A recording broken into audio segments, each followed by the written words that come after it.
Hoy vamos a terminar nuestra serie de estudios en el libro de Santiago. Así que por favor abran sus Biblias en la epístola de Santiago. Para quienes nos visitan, les ayuda saber que atrás hay unas Biblias. Para quienes no tienen Biblias todavía y quienes no han adquirido su Biblia aún, les animamos a que la adquieran. Muy importante tener uno su propia Biblia donde puede tomar anotaciones, donde se guardan tantas memorias de nuestro peregrinaje con el Señor. Me encanta ver esas Biblias ajaditas, ya amarillentas de tanto ser usadas, algunas que tienen páginas ya arrugadas porque hemos llorado sobre esas Biblias, porque hemos puesto nuestras manos en medio de la ansiedad y del miedo, pidiendo al Señor que cumpla sus promesas preciosas, donde se nos ha abierto el universo espiritual. Así que tenga su propia Biblia. Y es lindo cuando tenemos varias Biblias y tenemos las pequeñitas para cargar en el bolso y tenemos las grandes para poner en nuestra casa y tenemos en las versiones del lenguaje más contemporáneo y tenemos las clásicas como la Reina Valera en ese lenguaje tan bello del español antiguo. En fin, no deje de adquirir su copia de la palabra del Señor. La última porción de Santiago para terminar nuestra serie de estudios en Santiago, viendo la vida a través de los ojos de Jesús. Verso 13 de capítulo 5 de Santiago. Leo para el beneficio de todos, pero siga con sus ojos este precioso texto de la palabra del Señor. Es en verdad un texto maravilloso de la palabra de nuestro Señor. ¿Está afligido alguno entre ustedes? Que ore. ¿Está alguno de buen ánimo? Que cante alabanzas. ¿Está enfermo alguno de ustedes? Verso 14, Santiago 5. Haga llamar a los ancianos de la iglesia para que oren por él y lo unjan con aceite en el nombre del Señor. La oración de fe sanará al enfermo y el Señor lo levantará. Y si ha pecado, su pecado se le perdonará. Por eso, confiésense unos a otros sus pecados y oren unos por otros para que sean sanados. La oración del justo es poderosa y eficaz. Elías era un hombre con debilidades como las nuestras. Con fervor oró que no lloviera, y no llovió sobre la tierra durante 3 años y medio. Volvió a orar y el cielo dio su lluvia y la tierra produjo sus frutos. Hermanos míos, si alguno de ustedes se extravía de la verdad y otro le hace volver a ella, recuerden que quien hace volver a un pecador de su extravío, lo salvará de la muerte y cubrirá muchísimos pecados. Cierre sus ojos y oremos al Señor. Cierre sus ojos para concentrarse mejor, por favor. Padre, en el nombre de Jesús, te damos gracias por esta preciosa escritura que nos abre la esperanza derramada generosamente en medio de la comunidad de la fe. Guíanos a comprender cómo somos en la comunidad y qué recursos has derramado en medio de la comunidad. Te lo pedimos en el nombre de Jesús. Amén. Amén. Miren las últimas palabras de toda la epístola de Santiago, verso 20. Cubrirá muchísimos pecados. Es hasta el final que Santiago nos revela uno de los secretos de su predicación. Toda la epístola de Santiago es para lidiar con el tema de el pecado. Y con los ojos de Jesús, el Señor ve que llegamos a su presencia cargados de pecado. Cuando uno comienza la vida cristiana, uno se ve a sí mismo como mejor que los demás, porque uno ha llegado a la luz, porque uno por fin se le encendió el bombillo de la fe, porque uno es abrazado por la gracia de Dios, en particular porque uno empieza a experimentar milagros, hechos portentosos de Dios en su vida exterior, trabajo, estudio, relaciones, pero también en su corazón. Entonces, aunque los primeros tiempos de la vida cristiana uno los llama los tiempos del primer amor, y no sé si usted está andando en esos tiempos, no sé si usted recuerda esos tiempos como esa luna de miel con el Señor, que eran tiempos maravillosos. Yo me acuerdo, porque yo fui convertido al cristianismo muy joven. Yo me entregué a Cristo a los 13 años. En esa época,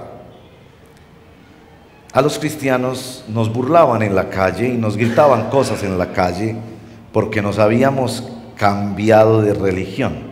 Recuerdo que hasta nos tiraban tomates y todo eso. Y yo no sé si era como un acto medio masoquista de los cristianos de la época. Todas las Biblias eran igualitas. Eran negras con canto rojo. Así que si en la calle usted veía a alguien con un librito así, usted sabía, ese es un evangélico, protestante, cristiano, volteado, decían, traidor de las tradiciones religiosas de sus ancestros. Y yo me acuerdo que en medio de mi juventud y de mi adolescencia era tal el gozo de haber entrado como en contacto con esta cosa universal, como que se hubiera encontrado con un extraterrestre, qué sé yo. Era tanto el gozo que había en mi corazón en esa época, que yo no desamparaba mi bibliecita roja y negra. Y salía a la calle, y me acuerdo que los hermanos, camino a la pequeña iglesiecita donde yo me convertí, en la calle cantábamos las alabanzas que cantábamos en la iglesia. Y claro, la gente nos escuchaba, ahí van esos aleluyas, nos decía. Es tal el gozo de los primeros días de la vida cristiana. Pero también los primeros días de la vida cristiana son a menudo días de orgullo espiritual, donde uno empieza a sentirse como mejor que los demás y empieza a mirar a la gente por debajo del hombro pensando, pobrecitos esos que no tienen todo el conocimiento que nosotros tenemos, que no aman a Dios como nosotros lo amamos, que no han entregado toda su vida al Señor. Y ese gusano del orgullo espiritual es una cosa tan fuerte en la vida de los cristianos. Yo me acuerdo que yo tuve mucho de ese virus del orgullo espiritual. A medida que avanza uno en la vida cristiana, uno se va viendo a sí mismo mucho más y más pecador. Quizás me ayuda esa analogía de la luz. Cuando uno está en la oscuridad, uno no ve qué tan sucios están sus vestidos. A medida que uno se acerca más y más a la luz, se da cuenta de cuánto uno necesita del Señor y cuánto uno está contaminado con el pecado. Y a medida que uno se acerca más y más a Jesús, uno se da cuenta de esas cosas tan horribles en nuestra alma como el egocentrismo, la envidia, la indiferencia hacia el dolor de los demás, las idolatrías de toda clase. Santiago, al final de su epístola, nos dice que la razón por la que él escribió, guiado por el Espíritu, es porque veía en la iglesia mucho pecado. Ahora, si usted recorre con esa perspectiva toda la epístola, usted se da cuenta que sí, es cierto. Capítulo 1, los que piden, pero piden dudando. Capítulo 1, los que viven envueltos y sucumbiendo a la tentación. Capítulo 1 también, los que escuchan mucha Biblia, pero no practican. Capítulo 2, los favoritismos dentro de la iglesia. Capítulo 3, los que tenemos problema con nuestra lengua y metemos la pata con la boca. Capítulo 3, los que no tenemos una vida sabia. Y en el capítulo 4 nos habla de los que queremos tener un pie en el mundo y otro pie dentro de las cosas de Dios, que nos aterroriza la idea de estar sin la cobertura y la bendición de Dios, pero al mismo tiempo amamos tanto las cosas del mundo. Y a nosotros nos dice adúlteros o almas adúlteras. El adúltero no quiere dejar la esposa, pero tampoco quiere dejar la amante.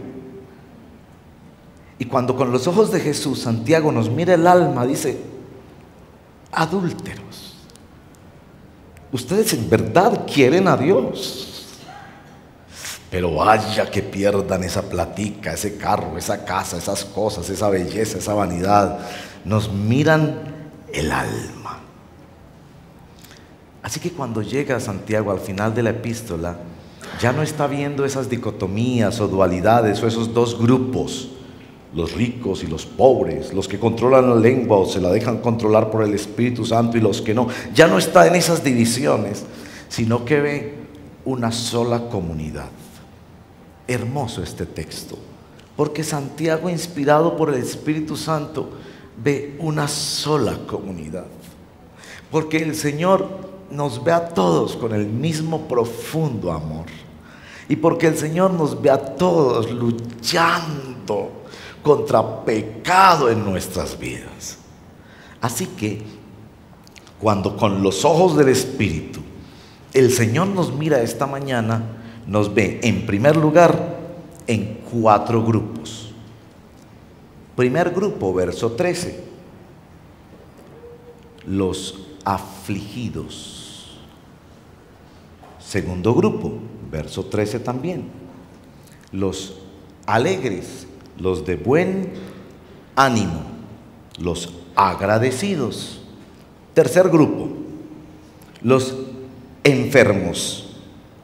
Y para tener 2 por la A y 2 por la E, en el verso 19, los extraviados. Mira la comunidad y dice: aquí hay afligidos, agradecidos, enfermos y extraviados. Me he preguntado, estudiando este pasaje de la Escritura, si todos tenemos algo de eso.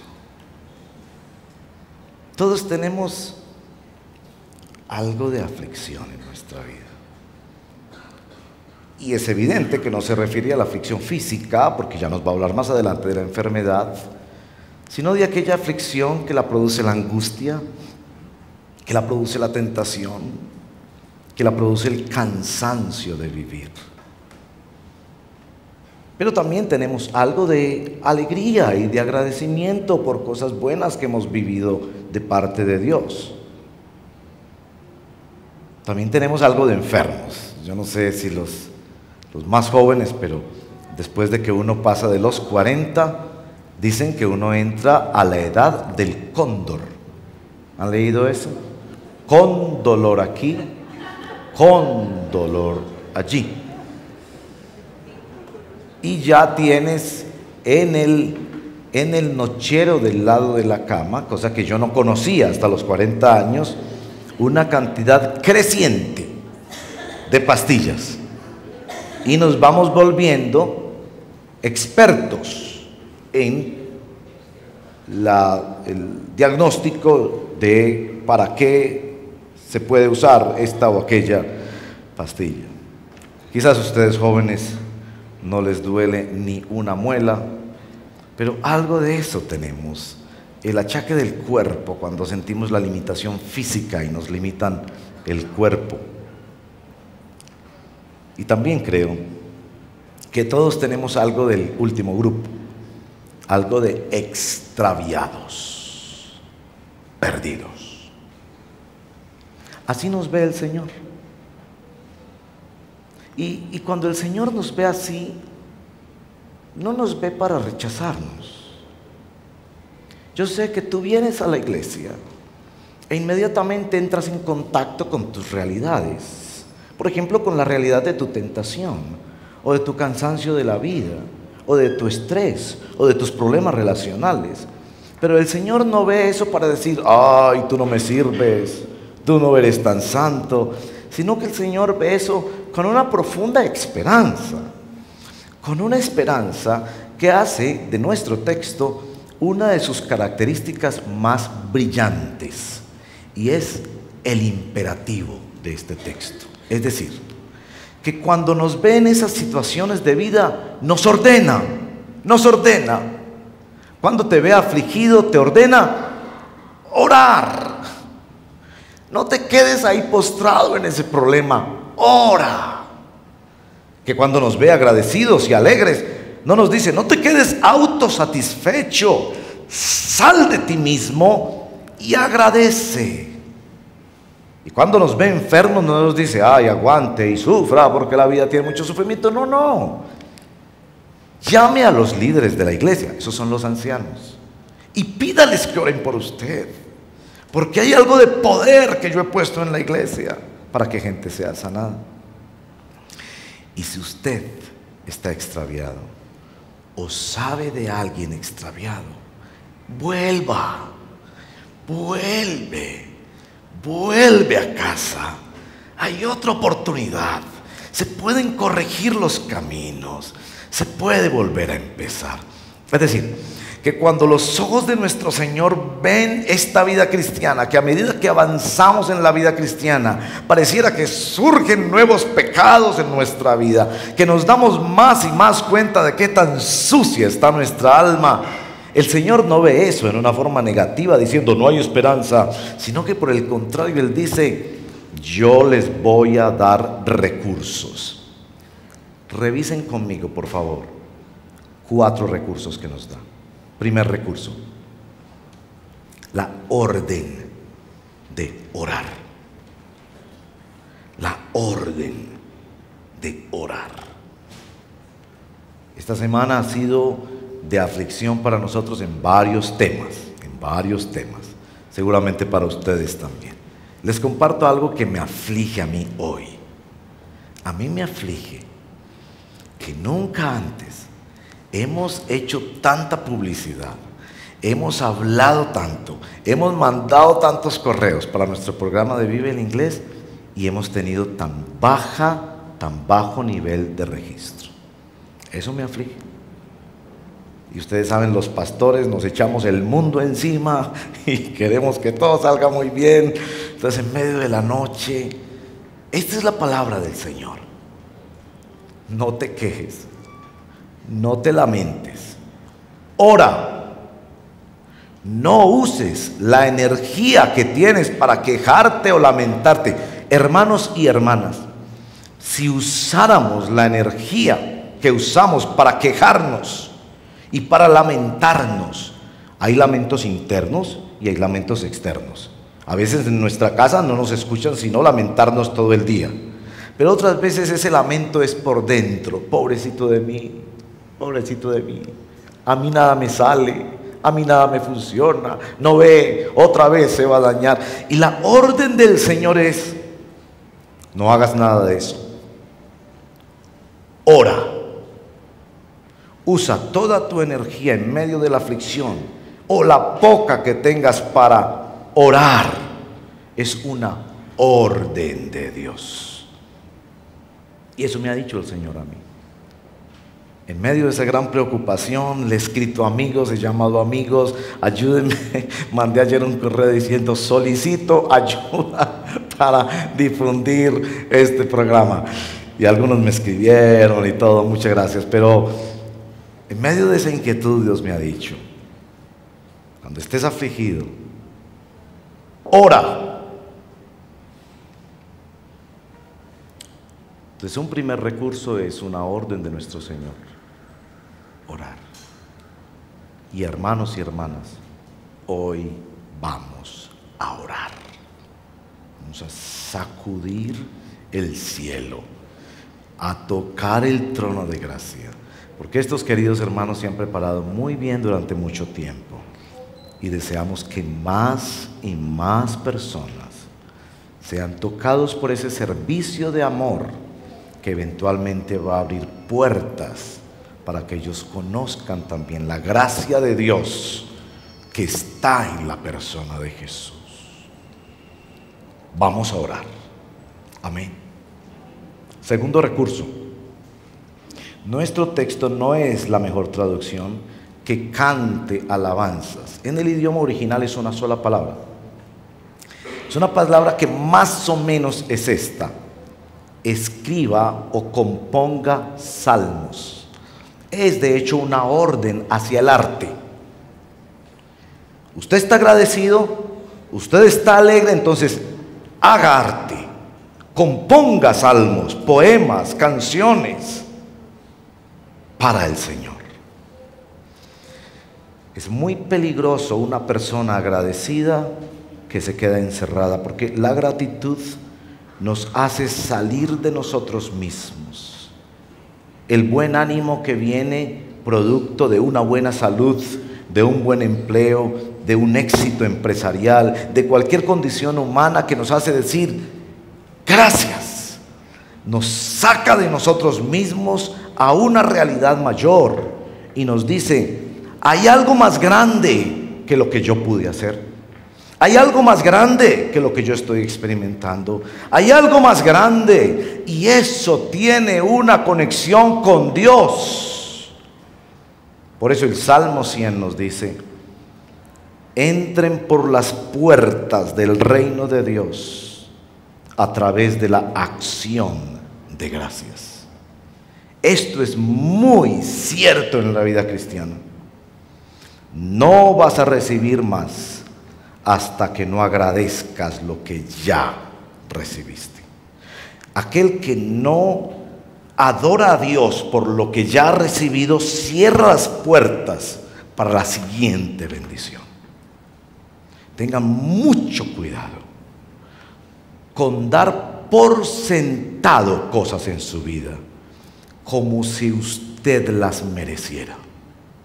Porque ya el Evangelio nos lo ha dicho de manera vehemente: nada merecemos. No hay justo ni aun uno. No hay quien entienda.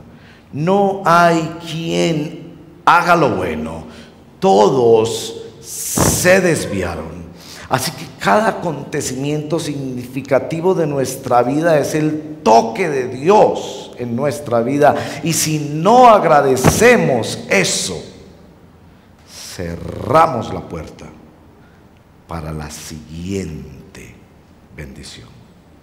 Ustedes jóvenes, tengan mucho cuidado con eso. Especialmente ustedes jóvenes que tienen la fortuna de nunca haber carecido de cosas materiales. La mayoría de los viejos aquí carecimos de cosas materiales cuando éramos niños. Y podemos contarles muchas historias. Y en manera alguna yo quisiera justificar la pobreza. La pobreza es una cosa que Dios no quiere para nadie. Dios ha hecho una creación plena y abundante de recursos para que haya suficiente para todos. La pobreza es a causa de la maldad del hombre. Y no quiero justificar la pobreza, pero quienes fuimos pobres, quienes no tuvimos suficiente, quienes nunca tuvimos, y tenemos una lista enorme de cosas que quisimos y no tuvimos, somos mucho más conscientes de que cada cosa buena en nuestra vida es un acto de la gracia de Dios. Ustedes que nunca han carecido de las cosas materiales y han tenido todo a pedir de boca porque sus padres han sido buenos, se han esforzado y han sido generosos con ustedes, ustedes empiezan a caminar con ese asunto de la conciencia, que es muy peligroso, de pensar que merecen las cosas que tienen. Nada de lo que tenemos se merece. Así que se nos ordena ser agradecidos, abrirnos a nuevos universos de la gracia de Dios, diciendo: Señor, esto lo hiciste tú, sigue haciéndolo, por favor. Componer salmos y poesía para decir: Dios, lo hiciste tú, sigue haciéndolo. El tercer recurso, el recurso para los enfermos. Pareciera que en la comunidad de Santiago había muchos enfermos. Había muchos enfermos por cuanto demora mucho más en este asunto de la oración y de la sanidad. En primer lugar, nos dice que debemos entender que en la comunidad cristiana hay unas dimensiones de autoridad espiritual. Sé que en nuestros días hay mucho abuso en algunas congregaciones de la autoridad pastoral, pero eso no quiere decir que no haya sana y saludable autoridad pastoral. Cuando los hermanos llaman a la congregación, que esto es frecuente, cuando por nuestro grupito del chat estamos informándonos de ore por mí, ore por mí, ore por mí. Nosotros no sabemos exactamente cuál oración o en qué momento fue que se despachó desde el cielo la respuesta positiva de sanidad o de protección física para nosotros y los nuestros. Pero sí sabemos por esta escritura que Dios ha depositado poder en medio del cuerpo y del pueblo de Dios, pueblo imperfecto, como veremos enseguida con el caso de Elías, pero pueblo que puede orar los unos por los otros. En el verso 14 nos habla del aceite de la unción. Parece que en esa época se usaba para dos cosas. El aceite limpiaba las heridas y el aceite también ungía y representaba la presencia especial de Dios, el Espíritu Santo, para sanar.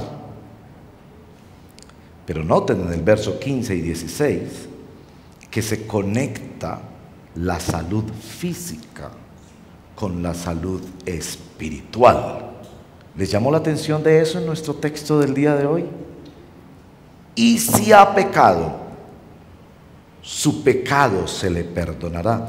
En el capítulo 11 de Primera de Corintios, San Pablo nos abre otra vez un universo en la espiritualidad, cuando nos dice que algunas de las enfermedades, no todas, está claro que no todas, pero que algunas de las enfermedades de nuestro cuerpo son disciplina divina. ¿Había escuchado eso antes? Disciplina divina, porque Dios, a quien ama, disciplina, como todo buen padre lo hace con sus hijos. ¿Había pensado alguna vez que Dios tiene el derecho de tocar su cuerpo y tirarlo a la cama para que usted corrija alguna situación en su vida espiritual. Esto es grande en el entendimiento espiritual. Aclaremos, no todas las enfermedades obedecen a disciplina divina, pero es un hecho que el texto nos está diciendo que a causa del pecado o relacionado con el pecado, opera la sanidad, la limpieza de las heridas y la unción de la sanidad divina en medio de la iglesia. Verso 16. Por eso, sigue ahondando en el tema de la sanidad. Confiésense unos a otros sus pecados y oren unos por otros para que sean sanados. Y aquí hay un dato muy importante de nuestra epístola de Santiago. Hasta ahora, Santiago no había usado el unos a otros, que es una sola palabra en el idioma original. Unos a otros, muy común en el Nuevo Testamento. Oren unos por otros, ámense unos a otros, sopórtense unos a otros, sírvanse unos a otros, anímense unos a otros. Aquí es oren unos por otros. Pues recordemos la comunidad de Santiago. En la comunidad de Santiago habían hermanos muy ricos y hermanos muy pobres. Y a veces ese hermano rico era el patrón del hermano pobre. Y a veces ese hermano rico había cambiado su carro, se había ido a unas vacaciones muy exquisitas, pero al hermano pobre no le había aumentado el salario, ni le había pagado su prima y sus cesantías. Y esos dos confiesan el nombre del mismo Señor. Y hasta ahora el pobre se ha sentido muy feliz, porque se ha sentido reivindicado por esta palabra profética de Santiago en contra de los ricos que ponen su confianza en el dinero.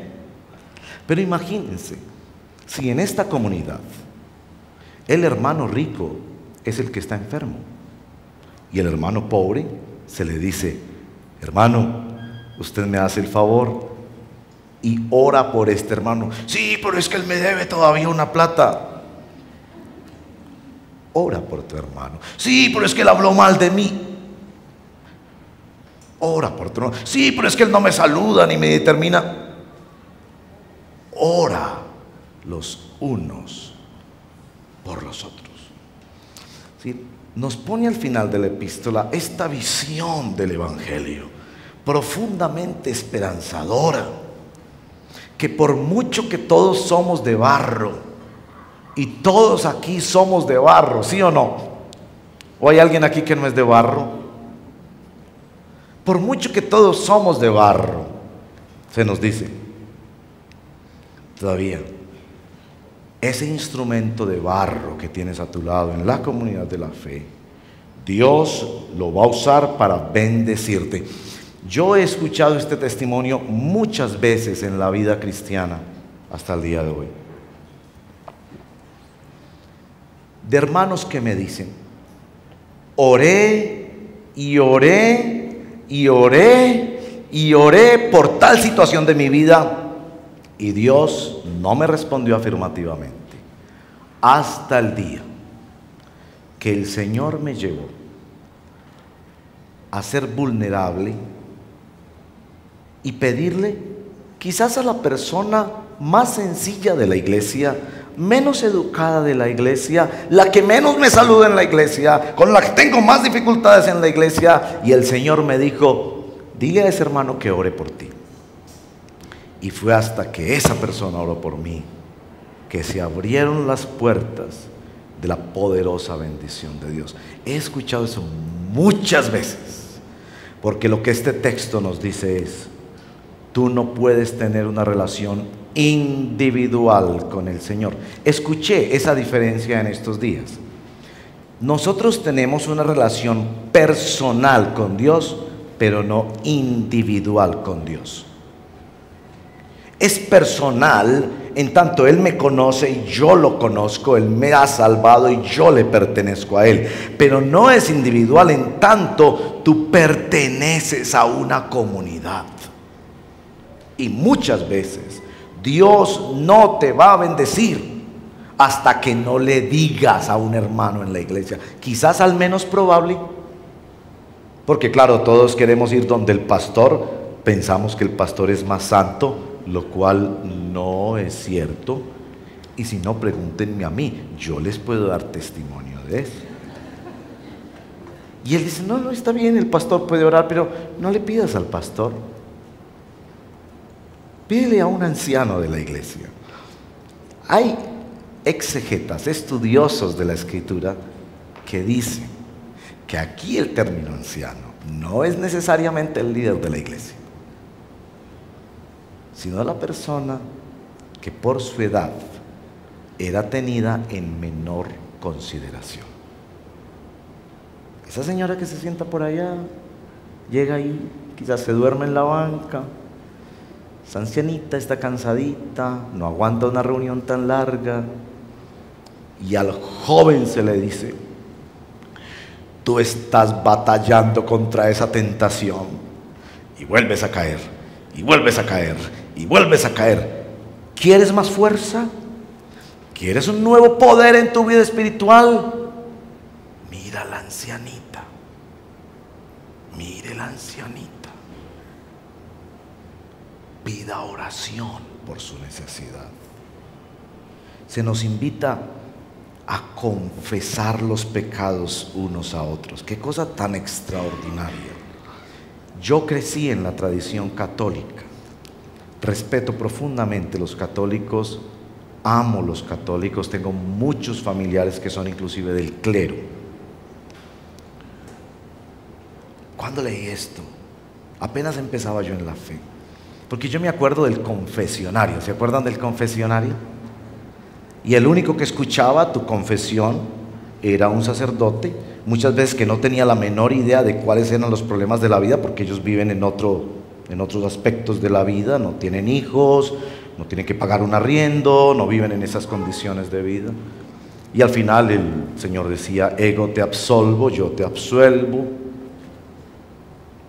Pienso que emocionalmente eso tiene un sentido en la vida de las personas, pero aquí el texto está diciendo que eso no es con unas personas privilegiadas, sino unos con otros.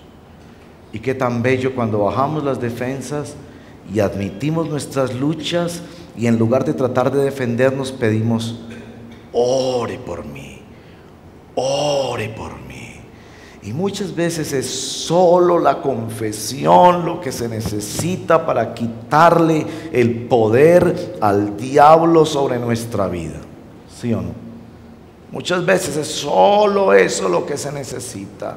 La confesión sincera y arrepentida, que cree que si viene al Señor pidiendo ayuda en compañía de un hermano. Por eso el verso 16 termina con esta observación. La oración del justo es poderosa y eficaz. Perdóname, Gabriel, que ponga este ejemplo. Yo a Gabriel con mucha frecuencia le digo, ore por esto, hermano, ore por esto, por mi vida, mi familia, la iglesia. Gabriel, al igual que otros hermanos, tienen estas enormes limitaciones físicas, pero el poder de un hombre de Dios en la oración trasciende todo lo conocido por nosotros. El poder que Dios le ha dado a hermanos y hermanas fieles que se meten con Dios en la intercesión, y son ellos los que realmente sostienen y purifican nuestras vidas y nuestros ministerios. El verso 17 nos da tremenda esperanza al ponernos el caso de Elías. La Reina Valera dice, Elías era un hombre sujeto a pasiones. Hombre, los varones vivimos sujetos a pasiones que nos humillan permanentemente. Este texto me ha ministrado mucho esta semana, recordándonos que no es porque fuera perfecto el Elías, no era perfecto, Era una persona con limitaciones y pasiones y luchas y profundas tentaciones. Ustedes van a leer de la vida de Elías una lucha muy profunda con la depresión, al punto que deseó morirse en un acontecimiento puntual de su vida. Una lucha profunda con la depresión. Había cosas en su vida que lo humillaban, pero aún así oró y Dios lo respaldó de una manera poderosa. En una inmensa sequía, creyó en Dios, oró y Dios le dio esa visión tan poderosa de la nube que parecía una mano y les dijo: corran porque el aguacero que va a caer. Y dice que casi ni podían resistir la fuerza de aquella tormenta en un periodo de sequía. Un hombre con las limitaciones y las pasiones de nosotros. Porque el diablo muchas veces te dice: tú no tienes derecho a orar. Pídele oración a ese hermano, pero tú no tienes derecho a orar. Porque si hay algo a lo que el diablo le tiene miedo, es a un cristiano que ora.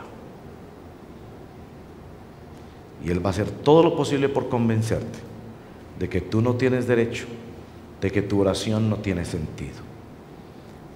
Estoy incorporando mucho en mi oración la repetición. Ya hace unos días yo les decía que ese texto de Mateo 6, no hagáis repeticiones vanas, pone énfasis en vanas, no en repetición. Muchas de mis oraciones son la misma frase por largo tiempo en la presencia de Dios. Sencillamente decirle: mira a mi hijo, mira a mi hija, mira mi salud, mira mi iglesia. Señor, ayúdalo, Señor, ayúdalo, Señor, ayúdalo, Señor, ayúdalo.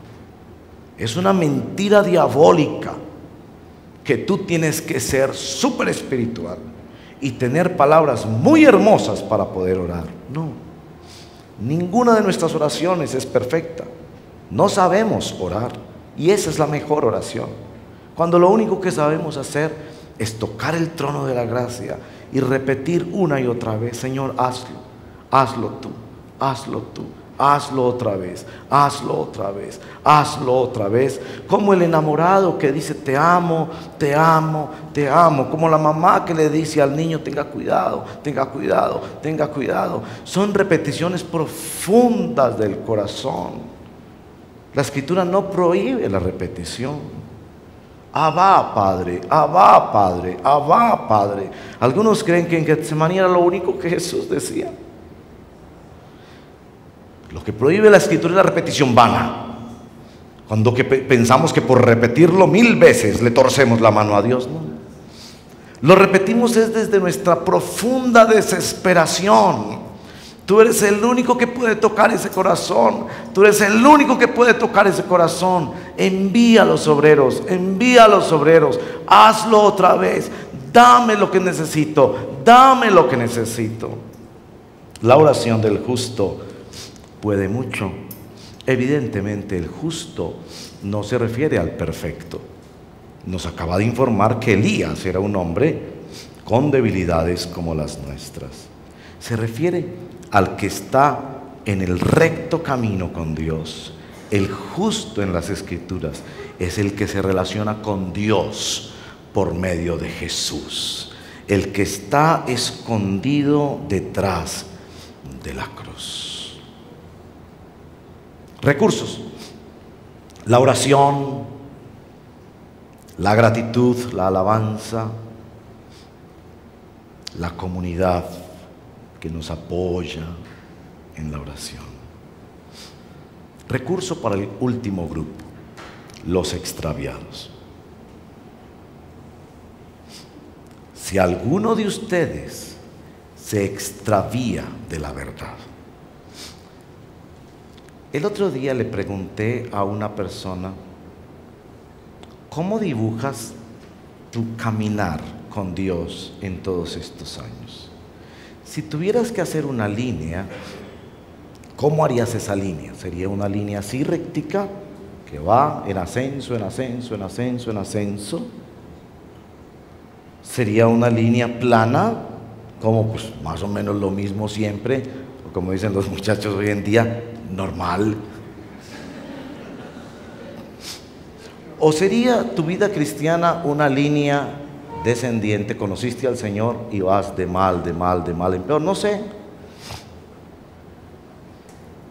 Esta persona me dijo: Diego, la línea de mi vida con Dios es más o menos así: subo, caigo, vuelvo y subo, caigo, vuelvo y subo, caigo, vuelvo y subo. Entonces le dije esto: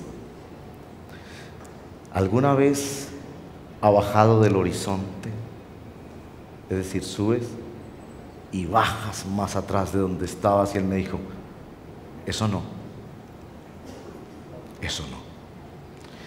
Porque aún en nuestras caídas, aún en nuestros fracasos, sentimos la presencia del Espíritu de Dios que nos dice: tú no vas a volver a gozar eso, tú ya no eres el mismo, tú ya no te perteneces a ti, le perteneces a otro. Ya el propósito, si quieres ve, pero eso ya no es tu vida. Y en verdad, si alguno de ustedes se ha extraviado, y mi sospecha es que alguien se acercó detrás del predicador Santiago y le dijo: Santiago, todos nos hemos extraviado, todos le hemos fallado al Señor, tanto los ricos que no pagaban bien sus salarios, como los pobres que estaban llenos de resentimiento y de chismes a los ricos de la iglesia. Tanto los que usaban bien su lengua y criticaban a los otros porque los usaban mal, ambos estaban cayendo en el mismo problema. Tanto los que oraban como los que no oraban, todos se habían extraviado. Pero también la palabra nos dice que ahí está el recurso: y otro le hace volver a la verdad. Que la comunidad será una comunidad de restauración. Es decir,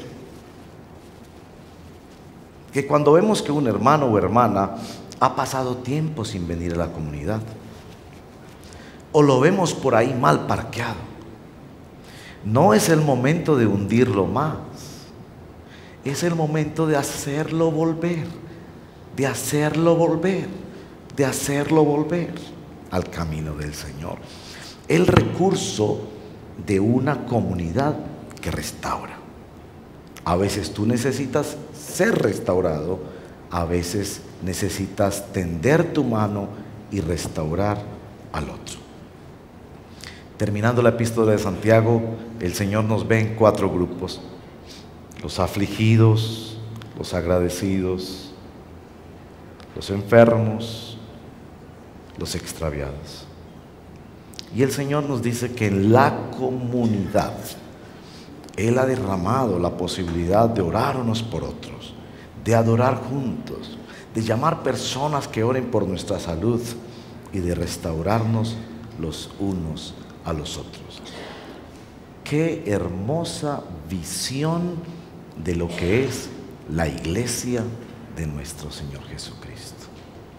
Un lugar para orar, un lugar para cantar, un lugar para pedir ayuda, un lugar para restaurar. Seamos así. Esta mañana yo quiero invitarlos a que practiquemos este texto de la palabra. Hace días no nos juntamos en grupos, vamos a juntarnos en grupos. Y quiero pedirle que en cada uno de los grupos, o en la mayoría de los grupos, le demos acogida a nuestros visitantes. Algunos que nos visitan hoy vienen por primera vez en nuestra comunidad, otros que vienen de otras tierras, como los hermanos que salieron al frente. Que acojamos a esas personas. ¿Qué vamos a hacer en esos grupos? Escoja una de esas 4 categorías. Quizás se le hace más fácil la categoría de la gratitud, pero que en ese grupo oremos unos por otros. ¿Qué tal empezar en el grupo diciendo: yo necesito que oren por mí por esto? Y dejar que los demás oren por ti. ¿Hace cuánto que no le pedías a una persona que orara por ti? Porque a veces queremos tener esa relación con Dios individual, Dios y yo. Y esta mañana la Escritura te dice que somos una comunidad y que Dios ha dado una bendición que llega a través de la comunidad. Entonces es hermosa la expresión: necesito que oren por mí por. Quizás algunos escogerán también dar gracias y decir: yo quiero dar gracias al Señor por. O algunos de ustedes en efecto necesitan que oren por su salud, que Dios bendiga su cuerpo y le sane en el nombre de Jesús, pero deja que los hermanos oren. O quizás alguno va a decir con toda la vulnerabilidad y la transparencia: yo estoy extraviado, ¿me ayudarían a volver a casa? Tal vez en el grupo hay algo que el Espíritu va a dar para esa persona. Él es soberano y Él está aquí entre nosotros. Entonces, con mucho cuidado y tratando de hacer el menor ruido, organicémonos en grupos de a 6 personas. Grupos de 6 personas. Allí donde están, quizás la línea de sillas, y muevan las sillas con confianza, muévanlas hacia atrás.